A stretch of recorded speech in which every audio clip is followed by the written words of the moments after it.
Yo, what's good, people?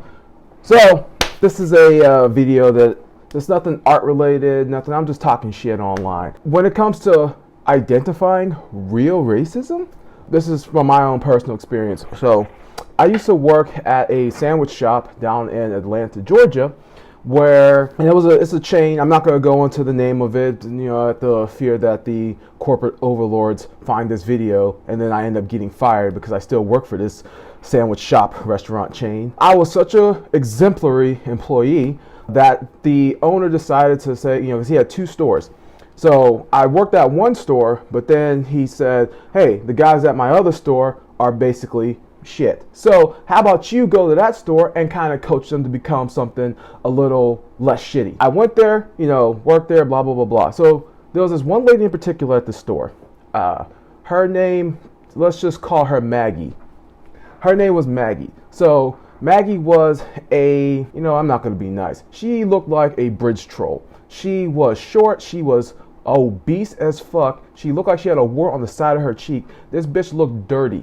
Like dirty. She's a single mom with her oldest is always in and out of jail. She used to have her kids sit there with her at work. She had no one to watch them.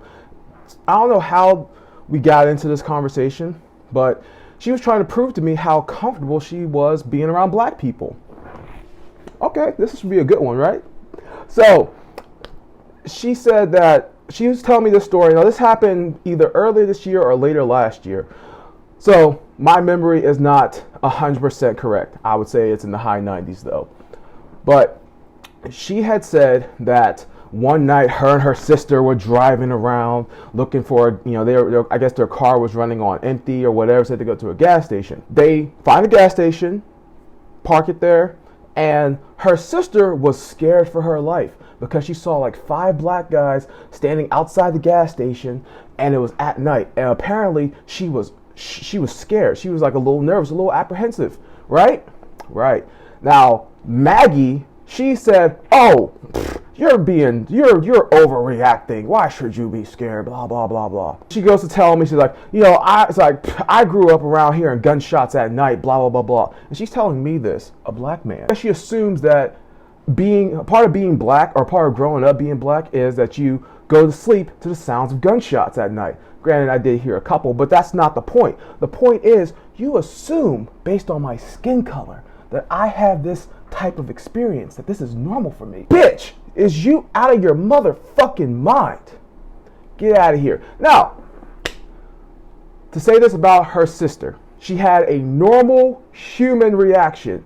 Even me, as a black man, if I had to go to a gas station at night and I saw 5 black guys, 5 guys, period, either which way, I'm going to be a little apprehensive. Now, because life has dealt me a certain type of cards. I am male. I am of a certain size. I am of a certain ethnicity. A bunch of other factors. I don't have the same type of apprehensions as she had. However, I'm still going to be on my motherfucking guard.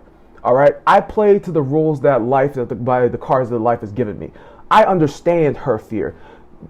Maggie, on the other hand, first of all, that's what she probably told me was false anyway. As far as I know, I don't fucking care. The point of the matter is that she tried to appeal to my blackness because she goes to sleep, or she grew up where there was gunshots going off every night.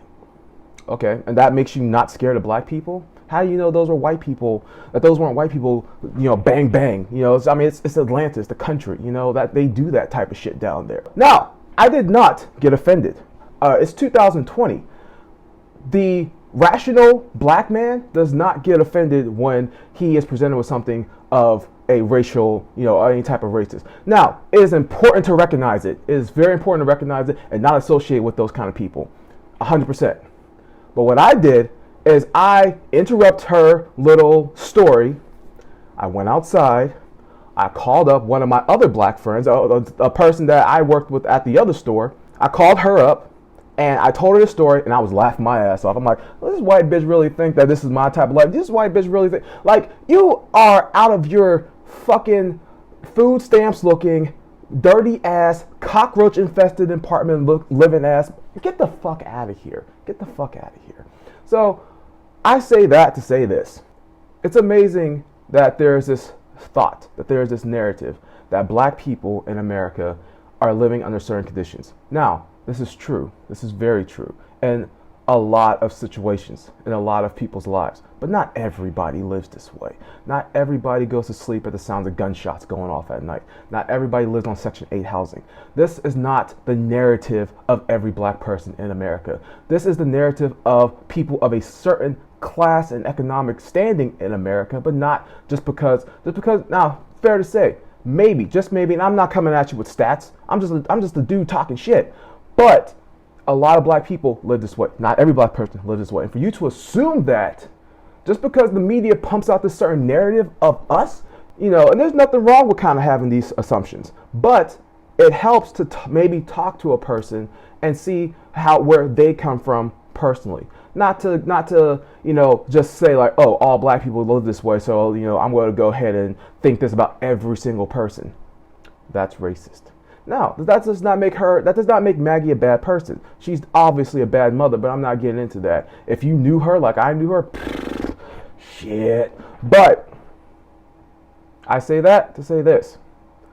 We need to be better to each other. And yes, there are certain things that are endemic of certain people, of certain groups, of certain economic standings. But to just go off and assume, to make your assumptions based off the media, how about you come up with your own conclusions? How about you observe people instead of hopping to conclusions? So that was some racist shit, but I'm not going to go and get mad at it. Actually, I feel better because of it. I'm a 20-something-year-old dude growing in the prime of my life. And why should I get offended by this single mom who is dirty, who's not taking care of her kids, who's working at a sandwich shop, who is 40-something years old? You think I'm going to get mad over something like that? Look at me. I'm in my own place. I have this dope-ass computer. I have a lot going for me, and that's what I choose to focus on. So, deuces, guys.